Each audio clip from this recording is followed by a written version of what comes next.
Welcome to the Art of Procurement podcast. I'm Philip Eidson, a 20-year procurement practitioner, former head of procurement, advisor to procurement leaders around the world, and the founder and managing director of Art of Procurement. My team and I work with our global network of subject matter experts to help companies elevate procurement's impact, whether that's through building and implementing transformation programs, sustainably reducing external expenses, or leveraging AOP Mastermind, our learning and development platform for companies of all sizes. You're listening to our flagship podcast, where we pull back the curtain and shine a light on the strategies, tactics, and tools that leading procurement teams are using to align their results with the needs of the business.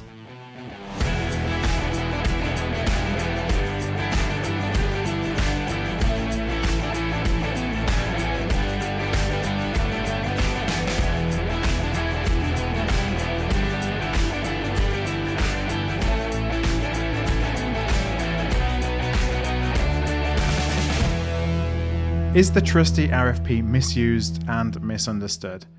Well, it's certainly been my experience where in many cases it's become a tool to check the sourcing process boxes rather than as a way to actually drive more impactful outcomes than if a stakeholder had just gone directly to the supplier without procurement's involvement.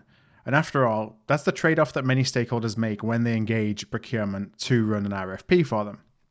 Well, a couple of months ago, we hosted RFP 360 co-founder Dave Hulsen in our sponsored AOP Live webinar series where we discussed how to make the RFP effective again.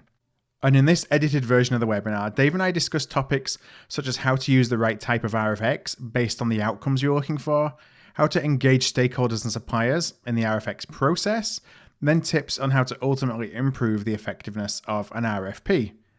Now, before we go into the podcast, we also worked with RFP 360 to create a downloadable PDF that helps you determine which RFX, i.e. the RFI, the RFQ, the RFP, to actually use based on the circumstances of each project that you face. That download is available at artofprocurement.com/RFP360 download. That's artofprocurement.com/RFP360 download.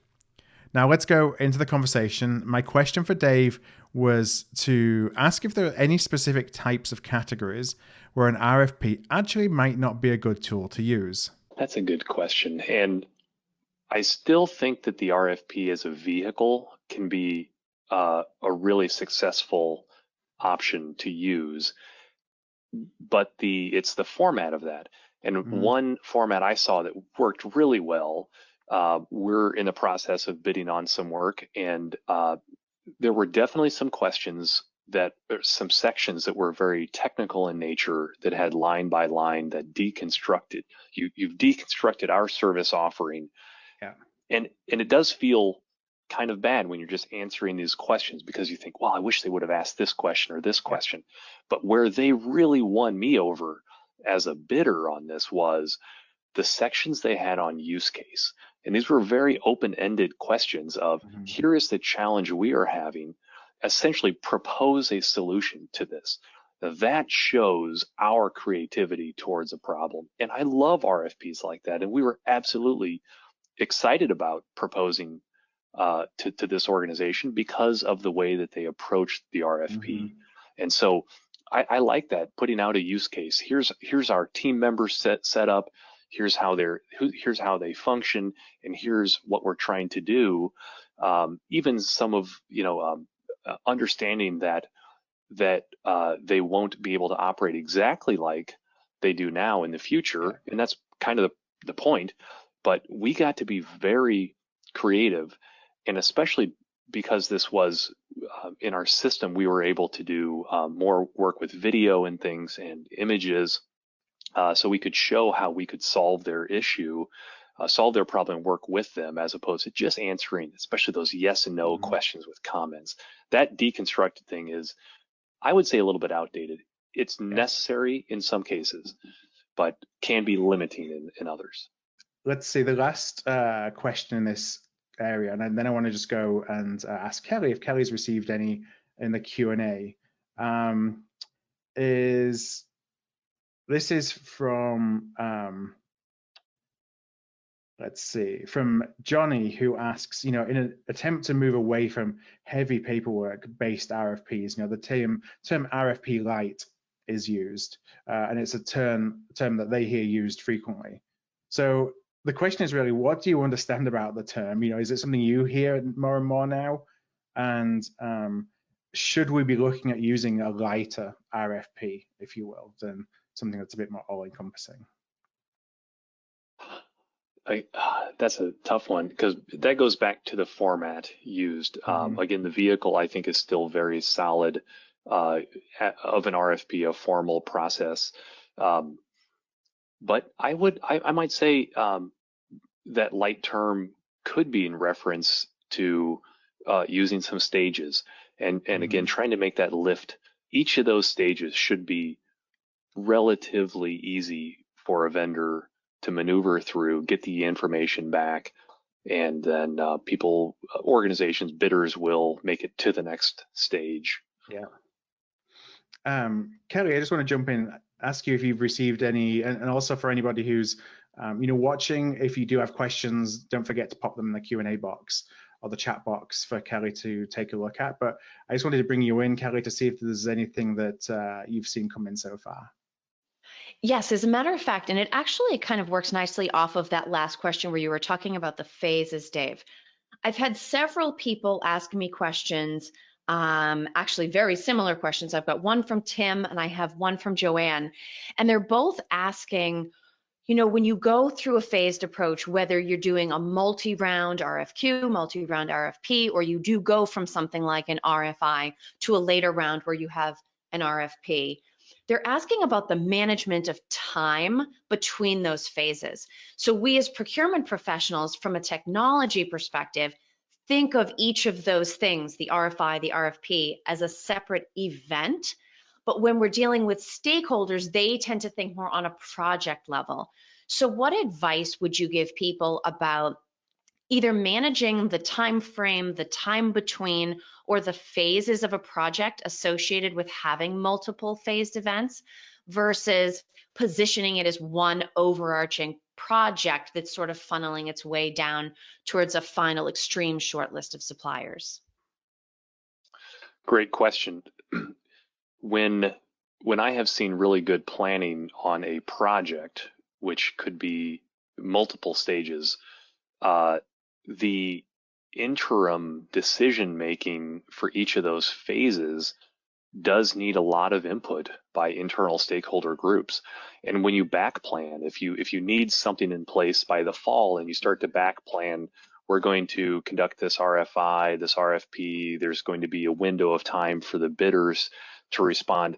One of the things that we very often underestimate is the amount of internal time necessary for the stakeholders to either prepare for a phase or review the results from that phase. And so, turnarounds might need to be a week or two to get everybody on the same page to be able to review all the information. That definitely can extend the life of the timeline of the project, but are very realistic to get everybody on the same page, let them read things, meet together, and talk about who's going to advance to the next round. So let's go into the second topic area that we have for today, which is around the RFP process. And a question that comes in from Paul is, so Paul will be interested in our thoughts and those of the audience about kind of post the RFP process. So when you've got your RFPs in, you've compared proposals, you're getting down to the shortlist of one provider, two providers. How do you extract the maximum value in final negotiations to hone on that best value offer? And what kind of time in the process? Okay, RFP is done. We kind of don't need it anymore because it's now enabled us to go and say, okay, we're at the final negotiating table now. One of the things that prompted a tremendous amount of new features in our own platform came from this very stage, wherein one of our larger customers needed to, once they got the proposals back and they started to do their evaluation, it was a very important part, but by far not even close to the end. And Mhm. having a continued dialogue with those bidders is very important. So um, just getting the proposals back, it's not like the next communication with them is you won and you Right. lost. But we call it a negotiation feature in our system, but it allows, because it's a unified system, it allows the evaluation team to send back questions and to allow for the actual proposals to be modified. Mhm. And so you can see a history of those changes and things. But to continue that dialogue out, if there's something that's confusing or misleading, whatever, you can get clarification. That's great. But then to be able to continue to have a conversation, whether it's around timeline of implementation or cost and things, uh, you should keep having that dialogue open. And Right. of course, the vendors, they've already invested this amount of time. They want to win, uh, and so you could take that offline. And in the old days, we might select a vendor and then Mhm. go into the contract negotiation phase. But we're seeing a lot more of people doing that back and forth with the finalists, and then that contract, the statement of work is essentially there. The proposals have been Yeah. modified. Now everybody's on the same page. Now, you just said something about the contract, and perhaps this is a question that I should have asked earlier, but it just brought the question to mind. And that's, as you're putting together your RFP package, and I think it aligns with a couple of questions we got from Vanishri and Bruce, who are asking about kind of what kind of things and questions and topics to involve in the RFP. Should we be including, like, these are our standard terms and conditions? These are basically the things that are non-negotiables, so that you don't then end up getting down, you've got your final two, or perhaps you've even got your final one, and you're now getting involved in a protracted legal redlining and T's and C's discussion, when you really had the leverage at the beginning of the RFP process to basically say that your offer is contingent upon these terms, or let us know now what your problem is so we can take those into account as we do in the final scoring. We have some customers who put their terms and conditions into the RFP itself right at the beginning, and Mhm. it's one of the sections in their template where they say, here is our standard terms and conditions with all of our vendor forms and code of conduct and all this stuff, and then they give the bidders the opportunity to identify any red flags. So they say, Right. with this provided, do you see that you'll have any problem accepting these either as they are or without material changes? Right. And that's very important. In many cases, your organization might require the use of your paper. In Yeah. some cases, you're open to using the bidders' terms and conditions, and so just think about those and ask about those up front. Mhm. And it wouldn't be bad, obviously, to have, if you're open to using your bidders' terms and conditions, ask for those Right. during the request for Yes. information So you know what they look stage. like. In case there's something about the use of their data. Mhm. Security is a huge thing these days, the use of private data. Um, it's good to know that up front. And so, Kelly, I'm going to come to you in a second, but I just have one last question in terms of the process, and this is from Nozomi, I think. That's how we pronounce it. Sorry if it's a mispronunciation there, but the question is, it's really about cycle times. Other tips and tricks, things that we can do to kind of overcome a lengthy lead time. Sometimes these RFPs can take forever, and it feels like they don't need to take forever. But we all almost have this preconceived notion of, well, it's going to be a big RFP, so it's going to take 3 months, and the stakeholders, like, I can tell you which supplier I want to use in a day. Why do I have to wait for 3 months? Are there things that we can do to try and to kind of retain the, I don't know what the word is, like, to make sure that the RFP is doing all the things it should do, but without it just becoming overly burdensome and bureaucratic? That has that's the crux of why the RFP has become a bad word over the years. Mhm. Um, I I think going back to asking why you're doing an RFP is a very important thing. If you are needing to check a box, that's not a good use of the RFP. Right. If you do need to, if you've got something in mind, but you want to go out and do your due diligence, I would be transparent about that. And I would ask, there's a good reason for the RFP light right there is, we think we found something that we like, but we want to make sure we're going to get the best solution at the best price.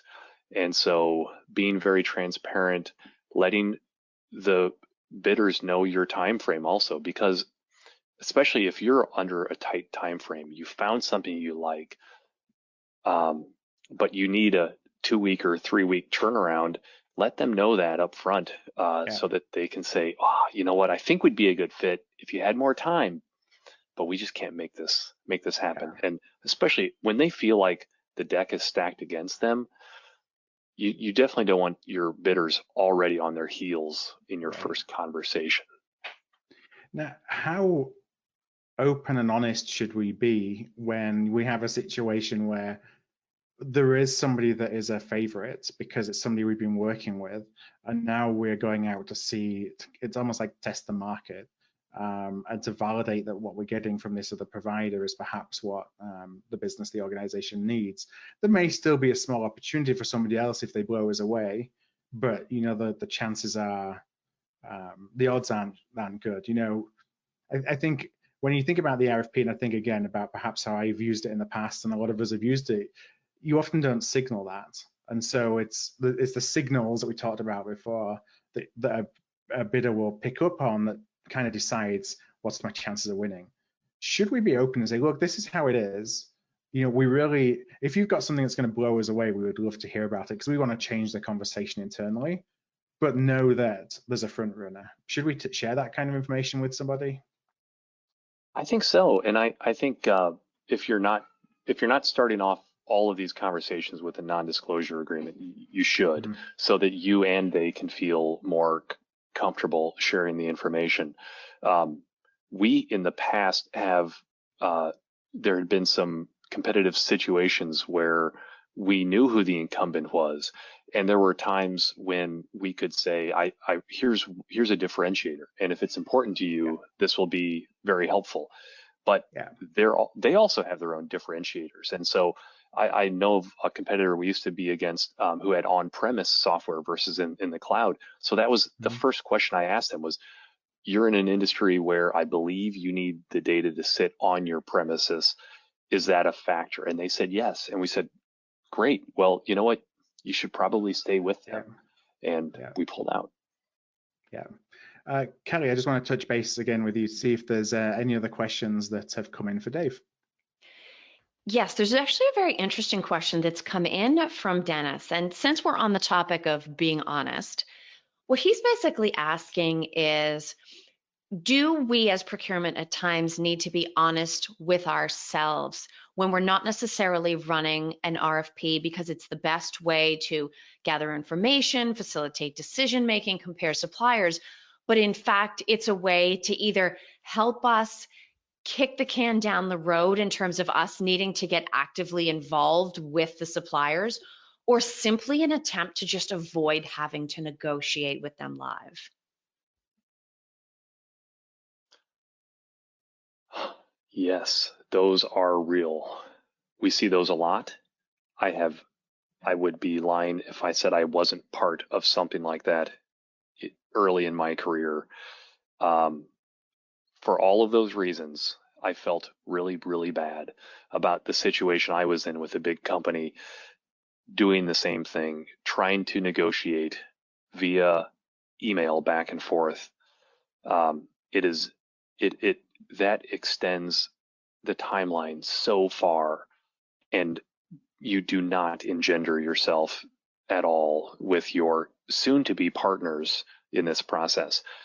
I think that if you are looking at what you're buying as a commodity, you could get away with that. But if you're looking for a partner who's going to pick up the phone when you call and you want to have a long-term relationship with them, and you're going to ask for things and they're not going to look at the contract, they're going to look at you and answer the question, that's what you want. I just think relationships are still very important, and the RFP process does not negate a relationship. It is a vehicle to communicate data back and forth for side-by-side comparison and making a factual based decision. But it should not tarnish those relationships that you are trying to develop with these long-term partners.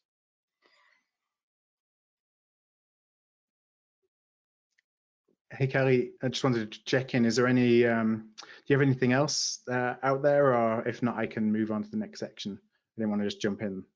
Sure. One of the questions that might be worth a little follow-up on, Phil, because you had mentioned contracts. People are asking, Dave, do you either make any recommendations or have you seen any best practices around bringing in some of the legal documentation that is not yet necessary but will be part of the process down the road, whether it be a term sheet, full contract, NDA, SLAs, anything like that? Do you suggest incorporating that in the RFP process so that some of those issues that would otherwise not be worked out until later when legal gets involved get moved up in the process and can be factored into the decision making? I'm a huge fan of bringing those in right at the beginning. And one of our long-term customers, it's a municipal government, they do that at the onset.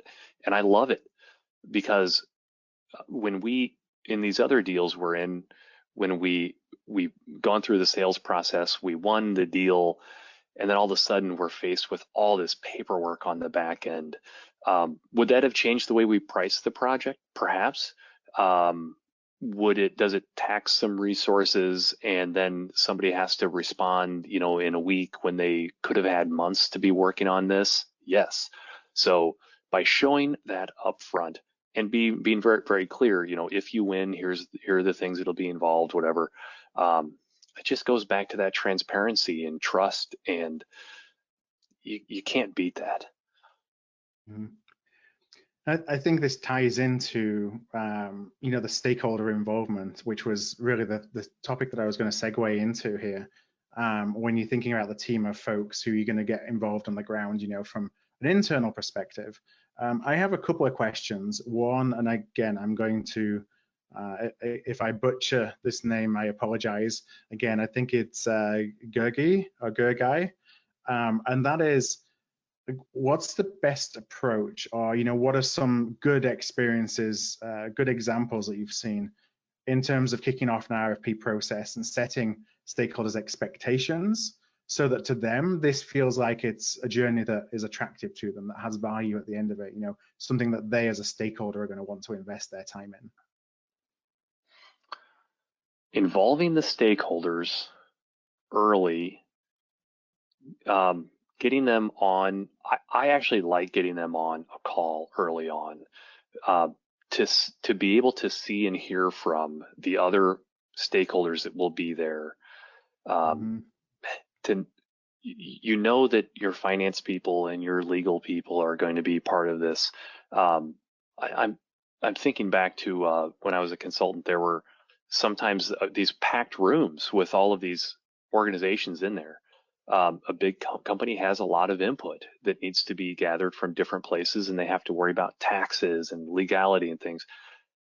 That's the reality of organizations. And so getting those people in there and seeing how many people there are, so that I may realize that my need is pretty low priority based off of somebody else's. So it's all relative. Otherwise, I'm going to be obviously speaking for my own organization and my own interest, but knowing where that ranks with the other priorities is very important. So getting them together to kick off the project. Here's what we're trying to do. Here's the time frame we're trying to work for. We're all in this together. Let's be a team. Yeah, set the scene. And I think one of the things you said there really important is that people can kind of have the context of their needs versus the organizational needs. Because when you're doing that one-on-one, for better or worse, obviously people are very passionate about what their specific needs are without looking at the context of the bigger picture. Kelly, I think you have a question that just came in you wanted to jump in with. I do, and this is interesting. Time seems to be a big consideration with people around RFPs. So this question has just come in from Guru, and he's asking, how do we balance the business's desire to quote unquote rush out an RFP because they're feeling a pressing business need, they want to, pick their supplier faster, and maybe they don't have all of the context or the information or the specs pulled together yet, versus the standards that procurement would hold ourselves to in terms of what we know makes for a complete RFP. So where there's always some amount of gray area in there where it could be a little more complete, but we probably could go ahead. What advice would you give around balancing the business's desire to go yesterday with procurement's desire to do it right? That is always the case. The business These needed people it brought their A yesterday. game, Dave. Yeah. Um, you know, the procurement professional responsibility has grown over time, and I've definitely seen the organizations that partner with their stakeholders really well, and then it's evident in some cases where there isn't a partnership, and they get in, the procurement team gets in late in the game, and they're the ones that have to tap the brakes. That is a tough thing. When they get in early and they can be a real partner and guide the process, overall, it's going to be a shorter engagement.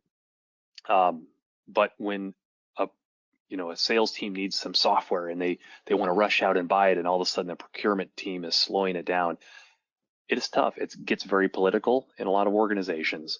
I think obviously having ongoing conversations with stakeholder groups, seeing what's on their roadmap, what might be coming down, what you may want to be able to help with doing some research behind the scenes for something that they may see a need next year, or but I think you have to have some tough conversations. And most organizations, I'll pick on sales team, making sure that they know why you're tapping the brakes. The boss of the sales team is going to understand that, and making sure that is communicated to the rank and file that are really clamoring for some new glossy piece of software, for example.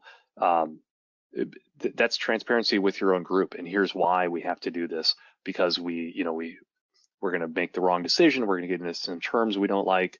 So those are tough conversations, and unless you're very proactive with that, then I think you're going to have a tougher time finding that break. Something I just wanted to follow up on, which is, there's a question from Tyler as well, which is around pricing sheets. But really, I want to expand that question to more of just general scoring, because scoring is something that, we can make it overly complex, and we can probably make it too easy. So first of all, I just want to ask, and this is very tactically, when we look at scoring and weighted scoring, specifically of a response, do you encourage teams to do that individually, so that each one of the stakeholders is scoring it on their own, kind of in their own vacuum, based on how they see the responses, or collectively, everyone gets around a table, they're all kind of doing it together to come up with what the scoring results are? I definitely recommend against collective scoring. I know that some people like that.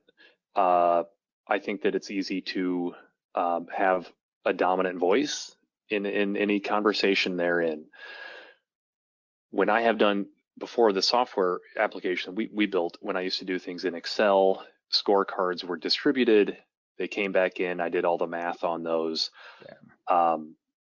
We show the scoring criteria to the bidders.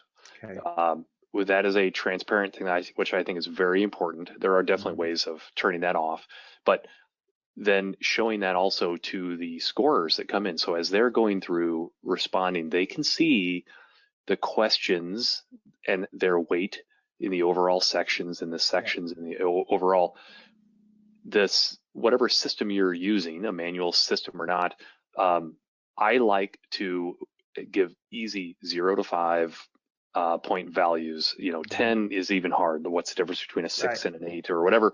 So, and the same can be said obviously for 0 to 5, but giving everybody the ability to input a quantitative score with comments is very important, and then averaging those together. But then also, so one of the views we show to our scoring teams are the preferences by evaluator. And so when Julie and Annie don't both agree that vendor A is the best option, we need to have a good talk about this, because the RFP process should give us really good facts behind it, and it should either confirm our gut feeling or make us question that in the right way. And if a majority of the people on your team don't feel like the data suggests that maybe there's a clear winner or some options that you should go forward with, those are great conversation points. And you may have to follow back up with the bidders to clarify. I read it this one way, my colleague read it another way. Let's find out what the real answer is. Right. Now, how absolute should you take the scoring that comes from a weighted scoring? So, I've been in organizations where I've seen, this is very formally mandated. Everyone is sequestered to go and do their responses.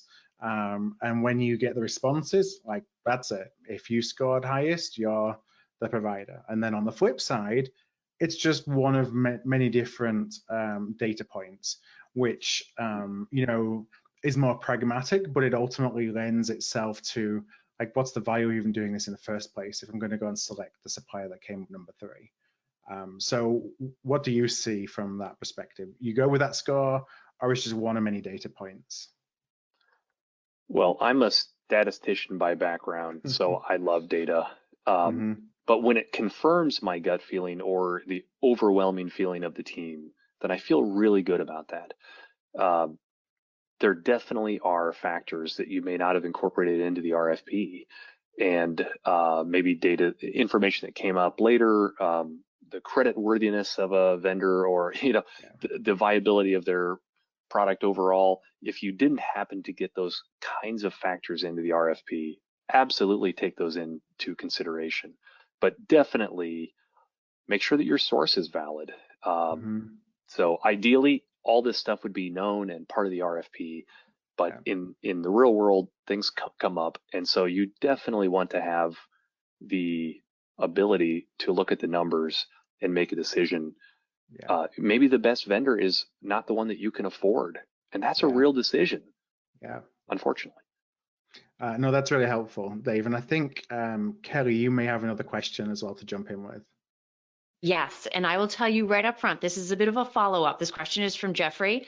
And when I read it come in on the chat, don't worry, I'm not teasing ahead. I actually thought to myself, ooh, that is a good question. Okay, so Dave, given your feelings that relationships are important in the RFP process, I think something generally most of us would agree with.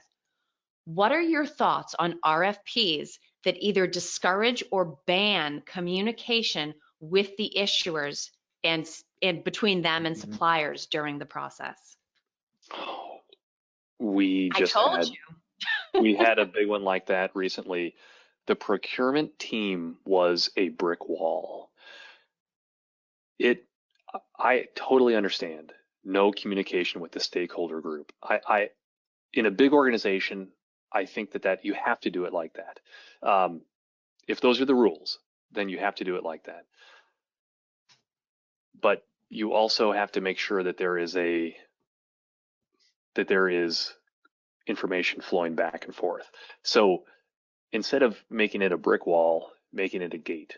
And my questions have to go through procurement, and they'll answer the ones they can, and they'll make sure I get answers back and give me a timeline as a vendor, as a bidder on this.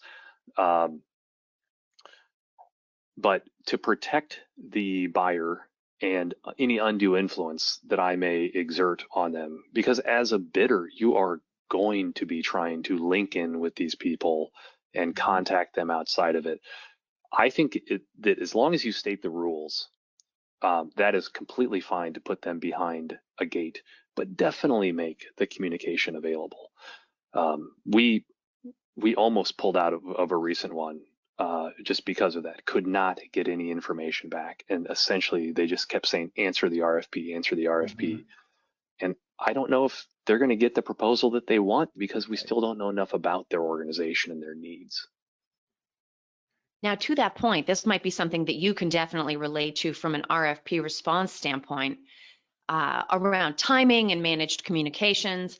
I have another question from Michael, who's asking if you could please discuss the optimal role, and then I'll add timing of supplier demos in the process.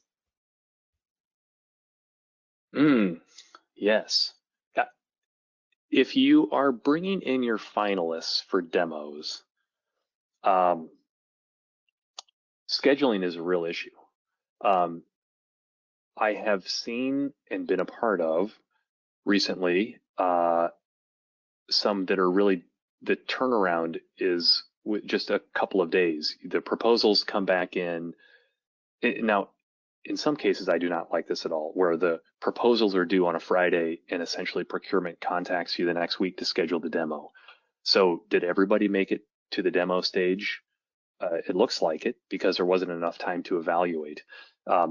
We have a lot of consulting clients in our software, and when I have been fortunate enough to work with them on their timelines, they are many months in some of these cases for big projects, but it gives them the opportunity to assess the data and bring in only the finalists, and to give them clear instructions of what their finalist presentations should be, because it shouldn't be a generic demo walkthrough. Making them really work for that. When you know that if you're a vendor and you're one of 2 finalists, you're going to put your best foot forward on that demo, and you will customize that demo, because you know you got a 50-50 shot at this. And so any extra hour you put into this might increase your chances. I've also seen where the procurement people even say, you know, we're really concerned about this. If you could focus on this. So they're even not just giving us use cases to go through on the demo, but coaching us on what they perceive to be our weaknesses that we need to address. That is not easy to do for a procurement organization. It takes time, but I guarantee that organizations like that get the right solution for their stakeholders. Thank you, Dave. All right, so we just have a couple more minutes left here. So I'm just going to kind of one final call for any questions. If anyone else has any questions, pop them in that Q&A box. You know, the last section that we wanted to talk about is something we've talked a little bit kind of sprinkled through the conversation, and that's the supplier point of view. You know, the questions that we got in related to that were largely on the theme of what we talked about. You know, how to actually make this be, you know, the fact that we all know, I think, as procurement pros, that so many of the RFPs that hit the street, there's already kind of a predefined idea of who's going to win, and how to kind of manage that. One of the questions I have from Greg is around, you know, you have the RFP, it's a genuine RFP, everyone has the equal opportunity to get a piece of business, however that business is packaged up. What are some effective ways for procurement to actually encourage prospective suppliers to participate?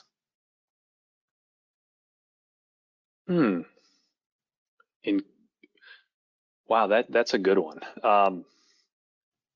So one of the challenges we saw from some of our, especially governmental clients early on, was lack of participation and the barrier to entry.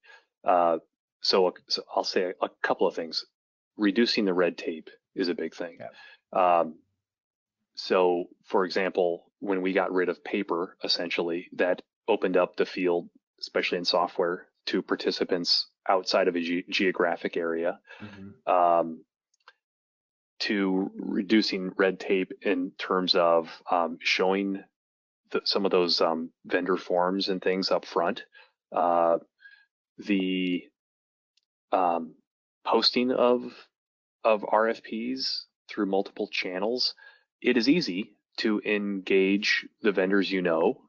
It is difficult to find out about new options out there. And, you know, there are a lot of those. So even providing the link. So a lot of organizations, nonprofits, and municipal governments and state governments are required to post these sorts of things out. And that's a real option. You could do that as a private organization. Not many do, but that you could increase participation that way. But I also think going back to the the phases, you could disclose just the right amount of information to learn about potential new providers without getting into the full RFP then and exposing too much information you may not want publicly available.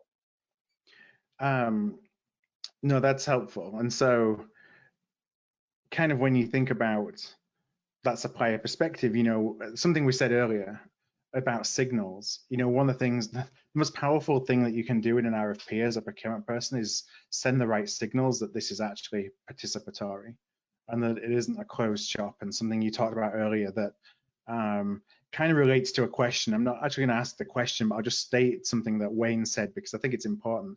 And the question was around what's the most respectful way to challenge the viability of an extraordinary RFP requirement, without being kicked out.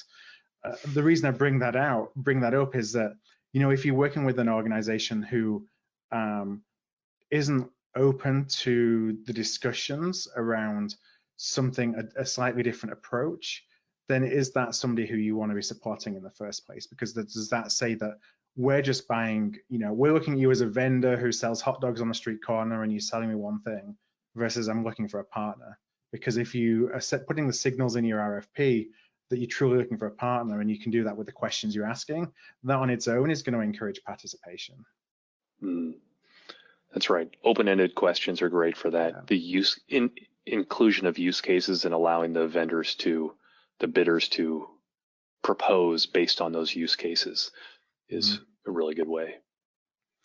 Kelly, I just want to come back to you one last time before we close the Q&A. Did you have anything else that came in or that you have for Dave? Yes, I think one sort of, I'll make this a composite question based on what I'm receiving from a lot of people. Generally speaking, if we think about RFPs sort of big picture, what can procurement do to generally improve everyone's RFP experience, from ourselves to stakeholders to decision makers to suppliers? What is something that we can do to sort of improve the overall, we've talked about misused and misunderstood. What's a step that we can immediately take action on to improve how everybody feels going through the process and therefore how they think about RFPs? Perspective, understanding in each of the conversations you're having, acknowledging how someone's perspective shapes what they're going to be asked to do, and their own. Ask about misconceptions, or if you're concerned about, if you know that they're concerned about time frame or timelines, talk about it. Those are difficult conversations, but it's going to be very helpful to have those, to just get out in front of it. And I think talking in person, it's so easy for us. I don't know how many of you have 500 or more emails a day in your inbox, and just pick up the phone and talk. And I think that goes a long way. I want to thank you for listening into my conversation today with Dave. The big takeaway that I want to highlight is that you really need to be clear about the type of relationship you want with the winner of an RFP before you actually embark on your journey, because the way that you manage the RFP process actually sends an early signal to each participant on whether this is going to be a transactional relationship or a collaborative partnership. Now, as a reminder, we worked with RFP 360 to create a downloadable PDF that helps you determine which RFX, whether it's the RFI, the RFQ, the RFP, to actually use based on the circumstances of each project. That's available at artofprocurement.com/RFP360 download. And if you're interested in learning more about how we help companies like yours elevate the impact of procurement, please reach out by using the contact form at artofprocurement.com.